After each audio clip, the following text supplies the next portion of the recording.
అవినీతి అధికారుల భరతం పడుతుంది ఏసీబీ. ఎలాంటి ఫిర్యాదు వచ్చినా సీక్రెట్ ఆపరేషన్ చేస్తూ కటకటాల వెనక్కు నెట్టేస్తుంది.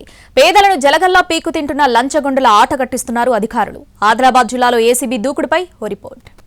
ఉమ్మడి ఆదిలాబాద్ జిల్లాలో ఏటా ఏసీబీకి చిక్కేవారి సంఖ్య రెట్టింపవుతోంది. ఏ చిన్న పని కావాలన్నా బల్ల కింద చెయ్యి తడపాల్సిందనేలా కొంతమంది వ్యవహారం సాగిపోతోంది. రెవెన్యూ, పోలీస్, మున్సిపల్, విద్యుత్ ఇలా శాఖ ఏదైనా లంచం ఇవ్వనిదే పని కావడం లేదన్న ఆవేదన జనంలో వ్యక్తమవుతోంది. దొరికితేనే దొంగ, లేకపోతే దొరల్లా తిరిగేస్తున్నారు.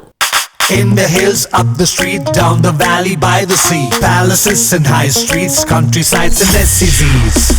We've been here, we've been there, Vekas been just everywhere. Adilabad జిల్లాలో ఓ తహసీల్దార్ ఆర్ఐ లంచం తీసుకుంటూ ఏసీబీకి చిక్కారు.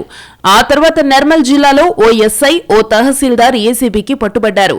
ఇక మంచిర్యాల జిల్లాలో revenue officer, AE, panchayat secretary వల్లో పడ్డారు. ఇక కొమరం భీం జిల్లాలో ఓ మండల వ్యవసాయ శాఖ అధికారి, ఓ మహిళా ఎస్ఐ లంచం పుచ్చుకుంటూ ఏసీబీకి చిక్కారు. ఒకే నెలలో 7గురిపై కేసులు నమోదయ్యాయి. రవాణా శాఖ, బోర్డర్ చెక్పోస్టులపై కూడా ఏసీబీ కన్నేసింది.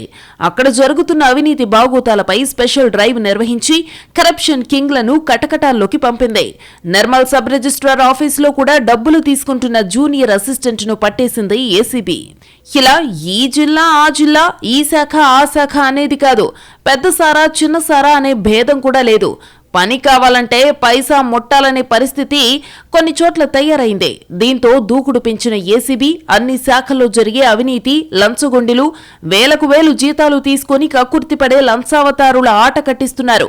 ఇక ప్రైవేటు సైన్యం పెట్టుకుని పని కానిచ్చేస్తున్న సబ్ రిజిస్ట్రార్ ఆఫీసుల్లో మాత్రం పైసా లేనిదే పని కాదన్న కామెంట్ ఉన్నా పైనుంచి వస్తున్న ఒత్తిడితో అటువైపు కూడా చూడటం లేదన్న విమర్శ కూడా ఉంది.